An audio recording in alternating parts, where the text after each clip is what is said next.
सत्य व्यास हिंदी के सबसे लोकप्रिय लेखकों में से एक हैं। बागी बलिया, बनारस टॉकीज, 84 जैसी पॉपुलर बुक्स के जरिए उन्होंने हिंदी पाठकों के बीच में अपनी अलग जगह बनाई है। उनके फैंस उनकी अगली किताब का बेसब्री से इंतजार करते रहते हैं। सत्य व्यास का नवीनतम उपन्यास लक्कड़ बग्घा इस साल जून के अंत में प्रकाशित हुआ था। आज की वीडियो में मैं लक्कड़ बग्घा की समीक्षा करूंगी, तो वीडियो में अंत तक बने रहें।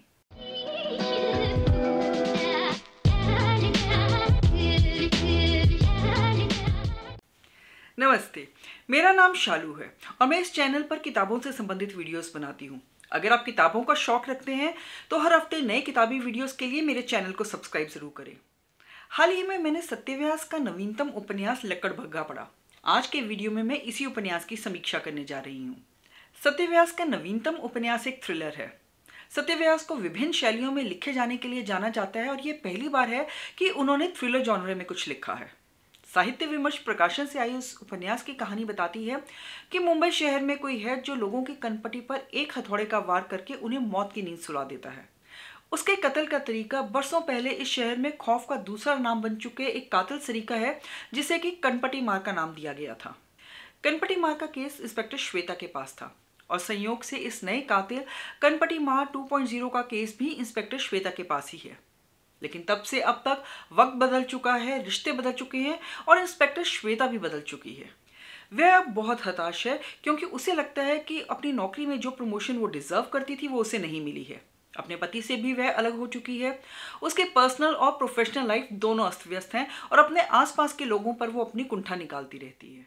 तो क्या पुलिस इस कातिल तक पहुंच पाएगी? पहुंचेगी तो कैसे? और तब क्या होगा? लेकिन इस सबसे भी बड़ा सवाल ये है कि यह कातिल आखिर लोगों को मार क्यों रहा है? क्या इसके पीछे कोई निजी दुश्मनी है या कोई और कारण है? इस किस्म के मर्डर मिस्ट्री वाले उपन्यासों को लिखने का जो एक तय ट्रैक है, यह उपन्यास भी उसी ढर्रे पर चलता है। पुलिस अभी एक कत्ल के बिखरे धागों को जोड़ने में लगी है कि दूसरा कत्ल हो जाता है। पुलिस एक एक कदम करके आगे चल रही है और कातिल पुलिस से 2 कदम आगे चल रहा है। इस कहानी में कातिल की पहचान छुपाई नहीं गई है, बल्कि कहानी के शुरू में ही बता दिया गया है कि कातिल कौन है। असल खेल तो कातिल की मंशा और उस तक पुलिस के पहुंचने का है, जो पाठकों को कसकर बांधे रखता है। इस किस्म की कहानी के लिए जरूरी तनाव, रोमांच, भय और उत्सुकता को बनाए रखने में सत्य व्यास कामयाब हुए हैं। किसी चतुर लेखक की भांति सत्य व्यास ने अगले भाग के लिए जो संभावनाएं छोड़ी हैं, उससे इस कहानी को पढ़ने के बाद मिलने वाली संतुष्टि में कुछ कमी आई है। मुझे पर्सनली ऐसा लगा कि अंत कुछ और अच्छा किया जा सकता था। अंत थोड़ा जल्दबाजी में मालूम पड़ा। जैसा सोचा था वैसा अंत नहीं हुआ, लेकिन शायद इसी में लेखक की जीत है कि कहानी खत्म होने के बाद भी पाठक जो है उसी के बारे में सोचता रहे कि उसका क्या हुआ होगा या इसका क्या हुआ होगा या अंत और कैसे हो सकता था। इस उपन्यास को पढ़ते समय इसे लेकर की गई लेखक की रिसर्च और गहन अध्ययन का आभास प्रतीत होता है, लेकिन यह उपन्यास कमियों से परे नहीं है। पुलिस डिपार्टमेंट के ढांचे और उनकी कार्य प्रणाली में हल्की सी चूक स्पष्ट दिखाई देती है।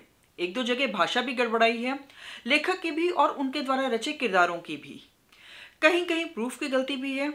कुछ एक जगहों पर उर्दू शब्दों का प्रयोग इसे समझना मुश्किल कर देता है। नो डाउट सत्य व्यास बहुत अच्छा लिखते हैं, पर इस बार कुछ जल्दबाजी नजर आई। मैंने बहुत सारे थ्रिलर पढ़े हैं और इसलिए मुझे इस किताब में कुछ भी नया नहीं मिला। अगर आप 84 और बागी बलिया जैसी किसी उम्मीद से इस किताब को चुनते हैं तो आपको निराशा ही हाथ लगेगी। यदि आपने अभी किताबें पढ़ना शुरू किया है या यदि आप थ्रिलर शैली में नए हैं तो आपको यह किताब पढ़ने में मजा आएगा, लेकिन अनुभवी पाठकों को यह किताब पढ़ने का सुझाव मैं नहीं दूंगी।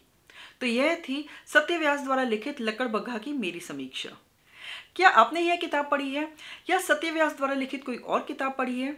अगर हाँ, तो अपने विचार मेरे साथ जरूर साझा करें और अगर वीडियो पसंद आया हो तो लाइक, कमेंट और शेयर करें। ऐसे और अधिक किताबी वीडियोस को देखने के लिए मेरे चैनल को सब्सक्राइब जरूर करें। जल्दी ही एक नए वीडियो के साथ आपसे फिर मिलूंगी। शुक्रिया।